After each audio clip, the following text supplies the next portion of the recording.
안녕하세요. 파주댁 박명숙입니다. 오늘 읽어드릴 책은 한종성님이 쓰신 비위드의 파킨슨병 치료약 길라잡이 두 번째 시간입니다. 오늘 읽어드릴 곳은 1장 내가 먹는 약이 궁금해요. 53페이지부터 2장 파킨슨병의 진단 80페이지까지 읽어드리겠습니다. 알 듯 모를 듯 여섯째 날 도파민 효연제 어거니스트와 도파민 기량제 안타고니스트 이해하기 비위드 2018년 9월 7일 알 듯 모를 듯은 부담없이 듣고 이해가 되는 사람은 이해하고 이해가 안 되더라도 나중에 천천히 이해해도 전혀 문제가 없고 설사 끝까지 이해를 못해도 약 복용이나 관리에 전혀 문제가 없으니 절대 스트레스 받지 마시라는 의미입니다. 오늘은 도파민 효연제와 도파민 기량제 이해하기입니다. 먼저 주 치료제로서 도파민 전구물질인 레보도파에 관한 이야기입니다. 실제 뇌 중추에 필요한 물질은 도파민입니다. 그런데 불행히도 도파민은 뇌혈관 장벽을 통과하지 못합니다. 즉 도파민을 바로 복용하면 뇌에 전달이 안 되기 때문에 아무런 효과가 없습니다. 그래서 도파민 전구물질인 레보도파를 복용합니다. 레보도파는 도파민과 달리 뇌혈관 장벽을 통과할 수 있습니다. 뇌혈관 장벽을 통과한 레보도파는 AAD라는 효소에 의해 도파민으로 바뀌게 됩니다. 전구물질이란 특정 효소에 의해 다른 물질로 바뀔 수 있는 바로 전 단계 상태의 물질입니다. 저희가 복용한 레보도파, 즉 시네메트, 퍼킨, 마도파 등은 소화 흡수를 거쳐 중간에 다른 물질로 바뀌지 않고 더 많은 레보도파가 뇌혈관 장벽을 통과하여 뇌 중추에 도달할 수 있도록 도와주는 보조 치료제들이 카비도파, 벤세라젯, 콤탄, 엔타카폰 등 같은 약들입니다. 여기에 위장 활동을 활성화시켜 소화 흡수를 도와주는 약이 돈페리돈 성분의 모티리움엠정이나 맥시롱입니다. 돈페리돈이란 말초신경에서 레보도파의 대사를 억제해주기 때문에 위장간 소화 흡수는 물론 말초신경에서 부작용 최소화 및 더 많은 레보도파가 뇌 중추에 도달할 수 있도록 도와주는 보조 치료제 역할을 합니다. 다음은 오늘 이야기하고자 하는 도파민 효연제와 도파민 기량제입니다. 사전에 정의된 효연제와 기량제 뜻입니다. 어거니스트, 즉 작용제, 동근군, 주동근, 작동약, 작용물질, 촉진제, 협력물질.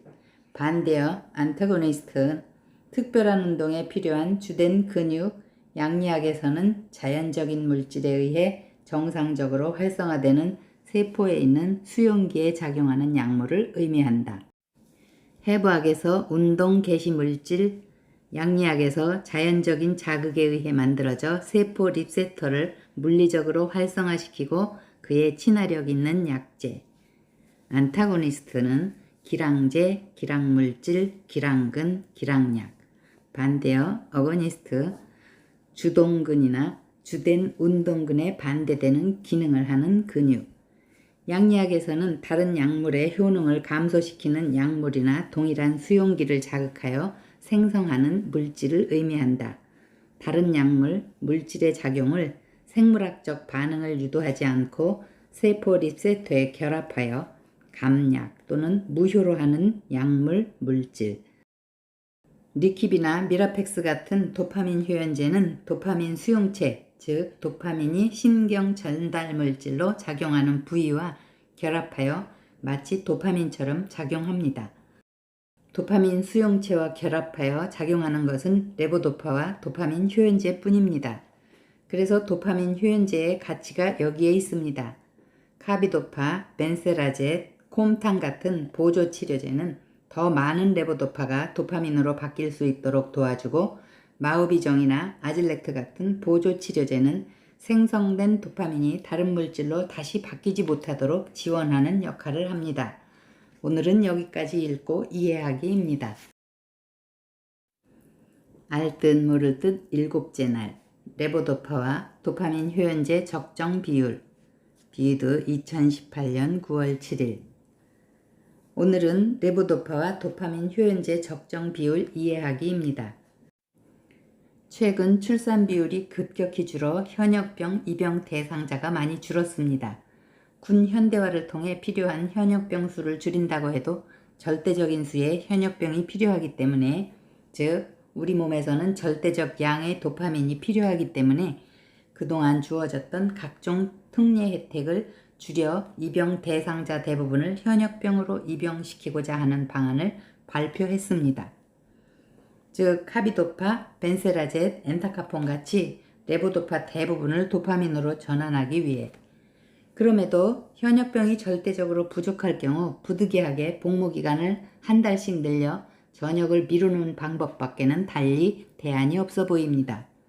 즉 아질렉트, 마오비정 같이 도파민을 다른 물질로 바뀌지 않도록 유지하기 위해서 편의상 레보도파를 정규군, 효연제를 예비군이라 가정하면 초기 환우의 경우 레보도파 복용 없이 효연제만 단독 복용할 경우 몸 안에 예비군만을 보충해 주는 것인데, 이때 착각하기 쉬운 것이 효연제만 복용할 경우 몸 안에 도파민이 전혀 없다고 착각하기 쉬운 것입니다. 도파민이 전혀 없는 것이 아니라 초기 환우의 경우 이미 몸 안에 상당한 수의 정규군이 자리 잡고 있으며 단지 부족하여 보충이 필요한 상태여서 예비군만 보충해도 충분할 수 있다는 것입니다. 시간이 지남에 따라 정규군의 숫자가 계속 준다면 더 이상 예비군의 투입만으로는 버티기 힘들 것입니다. 이때 정규군인 레보도파, 즉 도파민을 투입하게 되는데 전투력이 상승한 만큼 예비군 숫자를 줄여야 합니다. 고민할 부분이 여기에 있습니다. 정규군인 레보도파를 유지하는 비용이 예비군인 효연제를 유지하는 비용보다 크다는 것이고, 이 유지 비용은 국민의 세금으로 감당해야 하는데 유지 비용이 커질수록 국민, 즉 몸이 부담해야 하는 세금, 즉 부작용이 점점 더 많아진다는 것입니다. 유능한 지휘관이라면 현재 몸 안에 자리 잡고 있는 진짜 정규군이 얼마나 되는지 정확히 파악해야 하고, 그러니까 즉 현재 상태를 파악해야 하고, 최소한의 세금, 즉 부작용 최소로 유지가 가능하게끔 추가로 투입해야 할 정규군의 규모, 즉 레보도파 복용량과 예비군의 규모, 즉 효연제의 복용량을 잘 계산해서 적절히 투입해야 합니다. 너무 세금, 즉 부작용만 신경 쓰다 보면 정작 최소한의 방어조차 힘들 것이고, 너무 전투력에만 신경 쓰다 보면 세금 부담이 커져 국민, 즉 몸이 버티기 힘들 것입니다. 그래서 어렵습니다. 어떤 지휘관은 최소의 정규군을 투입한 상태에서 예비군을 계속 늘려가다가 정 힘들어지면 그때 추가로 정규군을 투입하면서 기존 예비군의 숫자를 줄이는 방법을 선호할 수도 있고, 어떤 지휘관은 최소의 예비군을 투입한 상태에서 조금씩 추가로 정규군을 투입하는 방법을 선호할 수도 있습니다. 예전 제 주치의 선생님이 리킵 광팬이셨습니다. 그 당시는 리키피디 서방정, 미라펙스 서방정이라는 24시간 지속형 서방전이 나오기 전이어서 리킵정과 미라펙스정만 있었고, 제 주치의 선생님은 리킵의 신봉자였습니다. 지금은 안 계시지만 우리나라 최고의 실력자 중 한 분이었다고 자부합니다. 제가 하루 6mg을 3회까지 복용하다가 이건 아니다 싶어 레보도파 처방으로 돌아섰습니다. 리킵 하루 최대 복용량이 24mg입니다. 제 심리적 마지노선이 하루 18mg이었습니다. 어느 날 진료 대기하고 있었는데 제 앞에 환자가 20대 초반 또는 중반의 예쁜 처자였습니다. 제 차례가 되어 저는 들어가고 그 처자는 나오고, 순간 차트가 눈에 띄더군요. 리킵 하루 27mg. 그날 속으로 제 주치의 선생님을 엄청 씹었습니다. 최대가 24mg인데 27mg을 처방하다니. 제 주치의 선생님은 예비군 총동원해서 다 써보고 그 다음 단계가 레보도파였던 것 같습니다.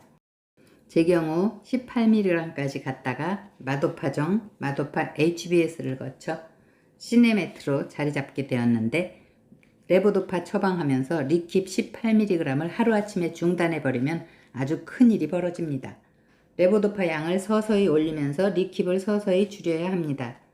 레보도파 처방 후 리킵에서 리키피드를 거쳐 지금은 미라펙스 서방정을 복용합니다. 제 경우 가급적 미라펙스 서방정을 고정해 놓은 상태에서 다른 것들을 조절하려고 시도합니다. 어떤 방법이 옳다 틀리다가 아니라 케이스에 따라 또는 선호 방식에 따라 여러 가지 가능성을 놓고 종합적으로 검토되어야 합니다. 오늘은 여기까지 읽고 이해하기입니다. 알 듯 모를 듯 여덟째 날 최적의 약 복용 방법 이해하기 비위드 2018년 9월 9일 오늘은 최적의 약 복용 방법 이해하기입니다. 약 복용 시 세 가지를 고려해야 하는데 1. 복용 간격 2. 하루 최대 레보도파 양 3. 하루 최대 카비도파 양입니다. 첫 번째로 복용 간격의 경우 정확하게 나와 있는 규정은 없지만 약효 도달 시간 및 반감기 90분을 감안해서 계산해 보면 최소 2시간 30분 내지 3시간은 유지가 되어야 합니다. 스타레보 설명서에는 정확하게 3시간 간격으로 명시되어 있습니다. 그래서 일반적으로 복용 간격은 최소 3시간 간격이라고 생각하시면 될 것 같습니다. 하지만 이 3시간 간격은 하루 8회 복용을 의미하는데 실제 하루 5, 6회가 최대치라고 가정할 경우 4시간에서 5시간 간격은 지켜주셔야 한다는 뜻입니다. 두 번째로 하루 최대 레보도파 양의 경우 문헌에 따라 다른데 1500ml에서 2000mg 정도로 나와 있습니다. 스타레보 설명서에는 콤탄, 즉 엔타카폰과 같이 복용 시 하루 최대 레보도파 양을 1200mg으로 규정해 놓고 있습니다. 세 번째로 오늘 논점의 대상인 하루 최대 카비도파 양입니다. 다음은 카비도파 공부하기에 언급되어 있는 내용입니다. 카비도파 없이 레보도파만 단독 복용하면 약 80% 이상에서 식욕부진, 오심, 구토가 발생한다고 합니다.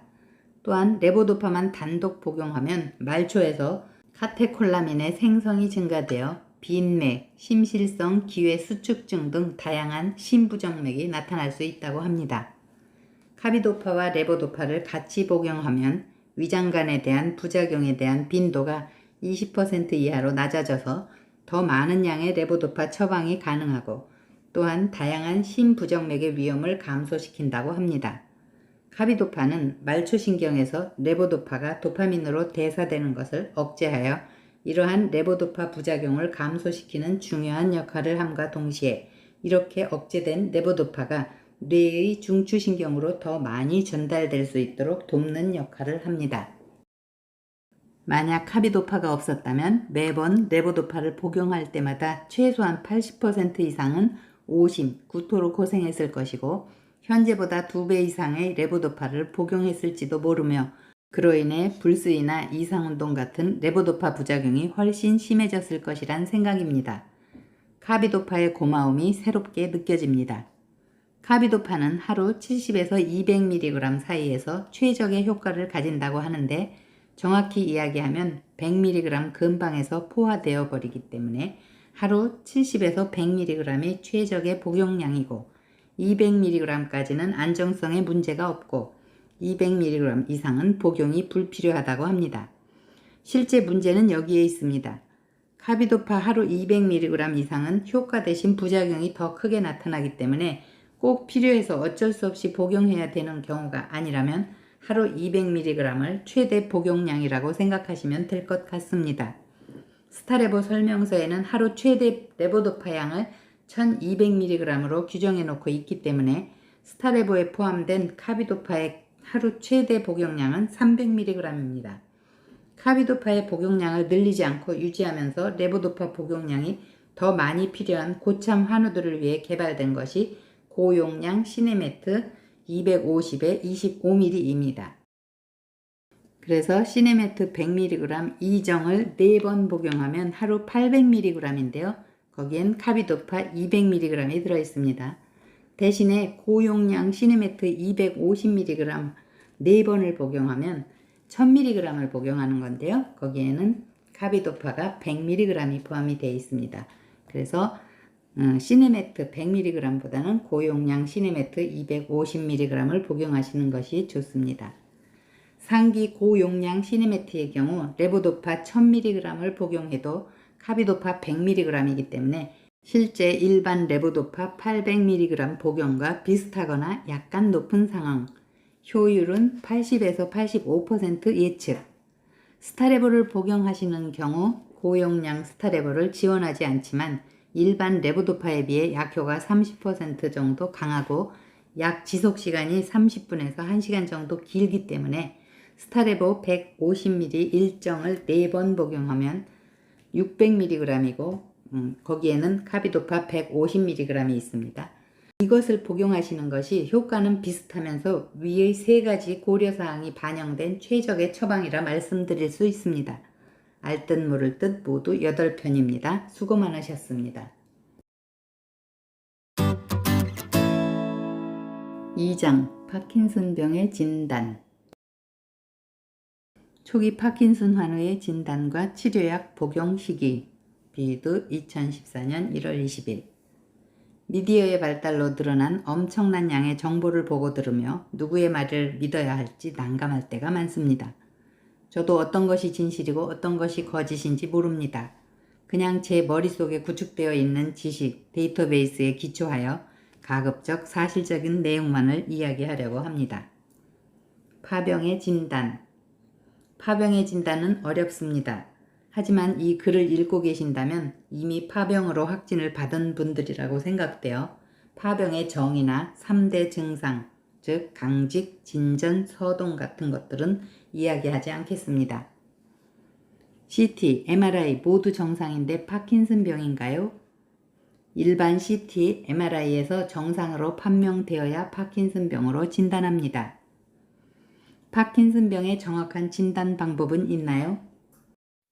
현재 일반 PET 검사, 즉 몸속의 생화학 변화를 영상화할 수 있는 첨단 영상 진단 기법이거나 PET-CT 검사, 즉 종양 등 질환의 형태적 영상, CT나 기능적 영상, PET를 동시에 획득하여 병소의 정확한 위치와 기능 영상을 함께 제공하는 PET-CT 검사를 통해 진단 가능합니다.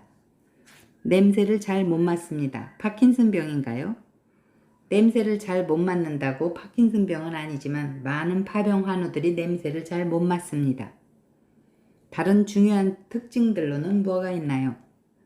많은 파병 환우들이 한쪽에서 먼저 불편함이 발생하다가 양쪽으로 진행, 다리 끌림, 팔 스윙폭 감소, 뒷걸음질은 잘함, 좌우로 또는 뒤로 돌 때 비교적 중심을 잘 잡음 등이 있는데 정확한 진단을 위해서는 PET 검사와 전문 의사선생님의 진료가 필요합니다. 파킨슨병은 유전인가요? 많은 의사선생님들이 유전 가능성에 대해 연구를 해오고 있는 것은 맞지만 유의할 만한 결과는 찾지 못했습니다. 하지만 최근 아주 일부 경우에서 유전 가능성을 염두에 두고 있습니다. 파병 치료약을 먹는다?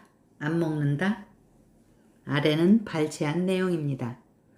파킨슨병은 1817년 제임스 파킨슨이라는 영국 의사에 의해 처음 6명의 환자에서 보고됐습니다. 이후 파킨슨병은 특별한 치료 방법이 없이 계속 진행돼 10년 이내에 80% 이상의 환자가 식물인간과 같이 전혀 움직일 수 없게 되는 무서운 질환으로 인식되어 왔습니다. 그러다가 140여 년이 지난 1960년 이 질환이 인간의 뇌에서 도파민이라는 신경 전달 물질이 부족해 발생한다는 사실이 밝혀지게 되었고 그 이듬해인 1961년에 최초로 도파민의 전구 물질인 레보도파를 파킨슨병 환자에게 투여하게 됐습니다. 몇 년 후 레보도파의 확실한 효과가 밝혀졌으며 그 이후로 현재까지 레보도파는 파킨슨병 치료에 가장 효과적인 약물로 인식되어 왔고 환자들의 수명 연장 및 삶의 질 개선에 탁월한 기여를 해왔습니다. 포우 앤 웨닝의 논문에 따르면 치료받지 않은 환자의 경우 매년 8에서 9%의 비율로 운동장애가 악화되어 11년에서 15년차 환자의 80에서 90%가 중증장애 또는 사망에 이르렀다는 것입니다. 반면에 레보도파 치료를 받은 환자의 경우 이 비율이 급격히 감소하여 매년 3%의 비율로 운동장애가 악화되었다는 연구 결과입니다. 고려할 상황은 1980년경부터 15년 동안 추적 관찰한 1996년 자료이기 때문에 여기서는 도파민계 주 치료제인 레보도파만을 언급하고 있지만 현재는 다양하고 좋은 비도파민계 치료제들이 많이 개발되었다는 것입니다. 아직까지 위 논문을 뒤집을 만한 객관적인 자료가 없다고 알고 있습니다. 다만 20년 전과 비교하여 현재 치료약이 많이 좋아져서 치료약 복용 시 매년 3%의 비율보다 훨씬 낮은 비율로 파킨슨병의 운동장애가 악화될 것으로 추측되지만 치료약 복용하지 않은 상태에서는 예나 지금이나 영양 상태가 좋아진 것 빼고는 별로 달라진 것이 없기 때문에 여전히 매년 8에서 9%의 비율로 운동장애가 악화될 것으로 생각됩니다. 제 의견은 이렇습니다. 확진 받으시고 처방을 받으셨다면 병을 늦춘다고 생각하시고 비도파민계 치료제인 효현제 또는 마오비 억제제를 약하게라도 드시길 권해드립니다. 처음부터 도파민계 주 치료제인 레보도파는 권하지 않습니다. 초파의 레보도파 복용 시기. 일단 진단을 받으면 파병 진행 상태, 나이, 현재 상황 등을 고려하여 치료제 처방을 받으셔서 복용하시는데 지금 학계에서 논란 중인 이야기는 초파 때 도파민계 치료제인 레보도파를 약하게 쓰는 것이 좋은지 비도파민계 치료제인 효인제, 니킵이나 미라펙스를 먼저 쓰는 것이 좋은지입니다. 레보도파가 효과는 막강하지만 장기 복용 시 워낙 치명적인 부작용이 있어서 이를 보완하기 위해 효연제가 개발되었다고 보시면 됩니다. 효연제는 마치 레보도파인 것처럼 행동할 뿐 실제 레보도파가 아니어서 효과가 많이 약합니다. 효연제는 단독 복용 시 레보도파 복용을 5년에서 3년 늦추고 레보도파와 같이 복용 시 실제 레보도파 복용량을 감량할 수 있어서 이상운동 등의 부작용 감소시켜주는 장점이 있습니다. 젊은 환우의 경우 레보도파의 복용을 가능한 늦추고 비도파민계 치료제인 효연제를 먼저 복용하시는 것이 유리하다는 생각입니다. 그러면 효연제만 가지고 몇 년이나 버틸 수 있느냐 하는 문제인데 길면 길수록 좋은 것이 사실이나 아직 5년 이상 버티신 경우를 본 적이 없어서 지극히 주관적인 견해로는 3년에서 5년 정도가 적당 혹은 최대치일 수 있다는 생각입니다. 나이 드신 고령의 환우의 경우도 효연제 복용을 통해 3년에서 5년 레보도파 복용을 늦추는 것이 좋을 수도 있지만 경우에 따라서는 바로 레보도파 치료제를 처방하는 것이 더 효과적으로 도움이 될 수도 있습니다. 왜냐하면 남은 여생의 삶의 질을 고려해보면 굳이 나중에 발생할 레보도파 부작용을 걱정할 이유가 없을 수도 있기 때문입니다. 또 한 가지 유의할 점은 초기에 레보도파 처방을 받고 현재 10년 이상 거의 비슷한 수준의 복용량을 유지하시는 분들이 몇 분 계십니다. 이분들의 경우를 보면 경우에 따라서는 바로 레보도파 복용하는 것이 유리할 수도 있다는 이야기입니다. 하지만 모든 분들에게 적용되는 것이 아니어서 일반론으로 이야기하자면 비도파민계 치료제인 효현제 복용 후 레보도파 복용이 맞는 것 같습니다. 초기 파킨슨 환우들에게 드리고 싶은 이야기. 비유도 2014년 1월 27일. 환자는 조급한데 의사선생님은 느긋하다. 처음 파킨슨병을 진단받고 나면 하늘이 무너지는 것 같고 앞으로 어떻게 남은 인생을 살아가야 하는지 막막합니다. 막상 병원 약을 처방받아서 복용해봐도 뚜렷한 증상의 개선이 나타나지 않고 약을 안 먹고 건너뛰어도 별다른 이상을 못 느끼겠고 짧게는 1, 2년, 길게는 2, 3년 오진 가능성을 의심하면서 여기저기 돌아다니며 이것저것 많은 것을 시도하게 되더군요. 아주 자연스러운 현상이라 생각됩니다. 특히 처음에 효연제인 리킵정, 리킵PD정이나 미라펙스정, 미라펙스 ER정을 처방받은 환우들에게서 나타나는 아주 일반적인 현상입니다. 이유는 이렇습니다. 환우들은 나무를 보지만 의사선생님들은 전체 숲을 보게 됩니다. 일단 확진 단계까지 신중을 기하지만 일단 파킨슨병이라는 확신이 서면 의사선생님들 머릿속에는 이미 그 환우의 5년, 10년, 15년 뒤 모습이 그려지게 되고 조금 과장해서 이야기하면 이미 처방약에 대한 장기 플랜이 나와 있다고 생각하시면 됩니다. 그래서 현재 환우들의 증상이 이렇고 저렇고 이야기해봐야 나중에 다가올 엄청난 고통에 비하면 그냥 어린아이들 투정에 불과하게 보일 수 있습니다. 이미 많은 임상 경험을 통해 5년차, 10년차, 15년차를 경험해 봤기 때문에 병이 어떻게 진행될지 알고 있다는 것입니다. 미라펙스정이나 미라펙스 ER 서방정은 단독 복용 시 하루 약 0.75mg에서 1.5mg 정도가 임계점이라 생각하고 있습니다.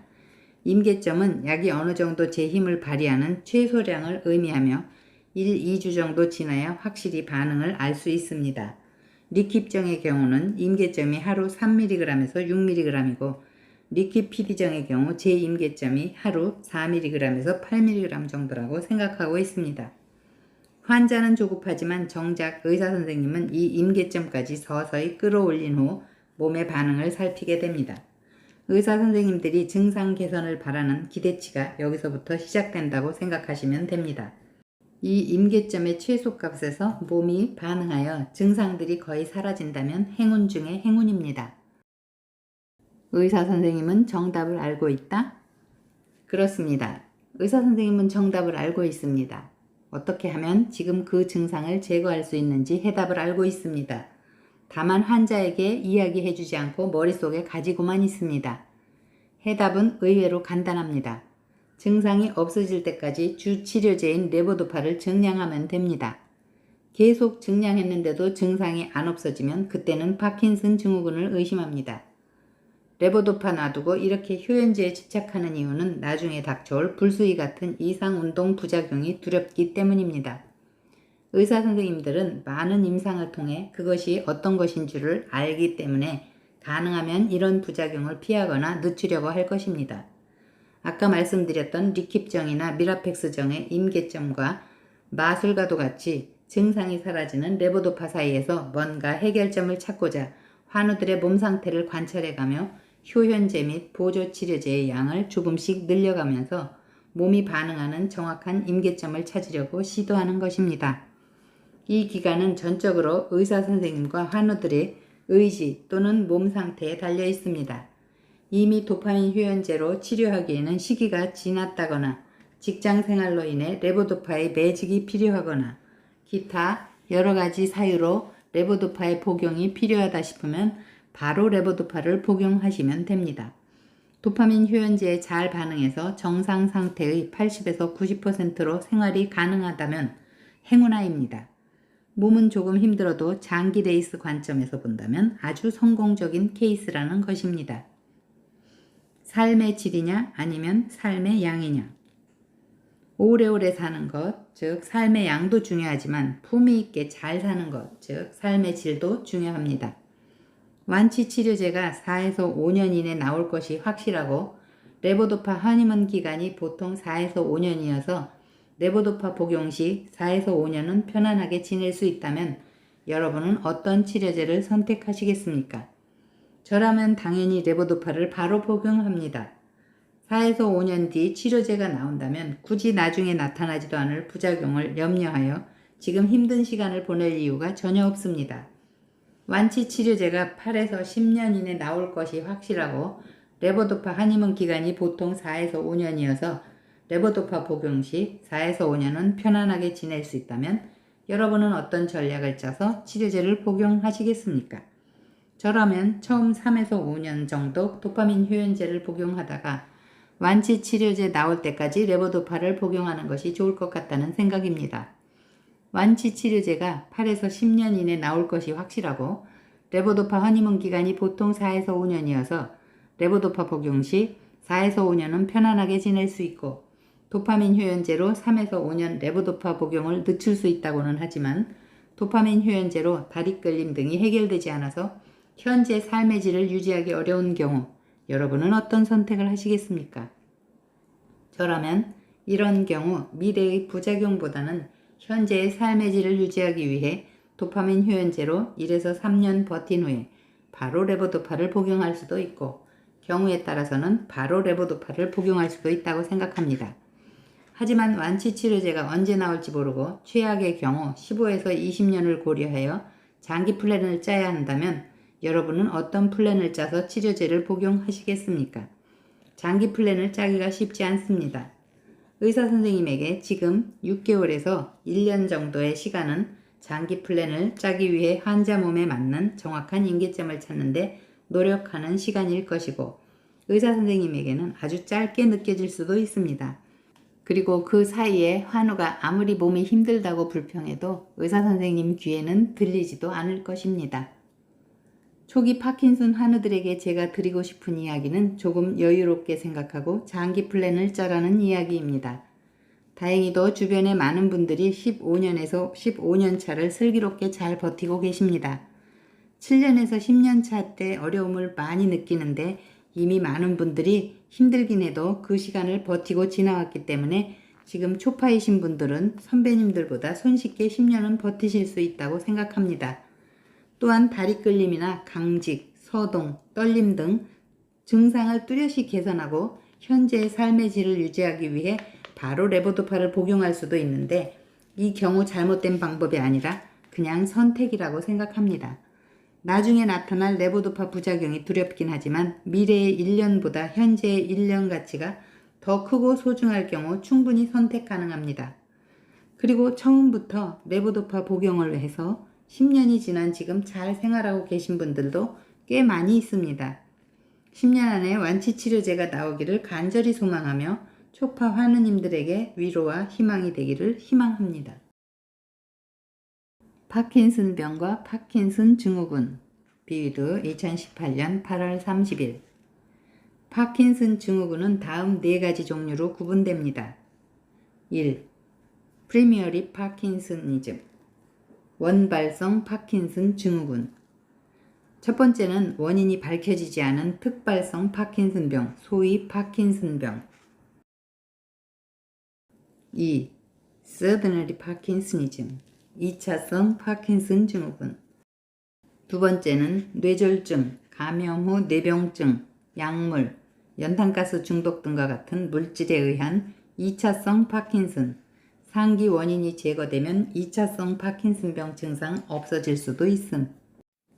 3. 파킨슨 플러스 신드롬, 비정형성 파킨슨 증후군. 세 번째는 파킨슨 플러스 신드롬, 파킨슨 증후군입니다. 소위 파킨슨 증후군. 4. 유전성 변성 질환. 네 번째는 유전성 변성 질환입니다. 특발성은 원발성과 같다는 뜻인데요. 특별할 특자에 나타나다는 뜻의 필, 발자를 합한 말로 어떤 질병이 다른 근원이나 원인 없이 스스로 발생하거나 병의 원인을 알 수가 없는 경우를 말합니다. 예를 들어 별다른 원인 없이 발생한 관절염을 특발성 관절염, 별다른 원인 없이 발생한 간질을 특발성 간질이라고 부릅니다.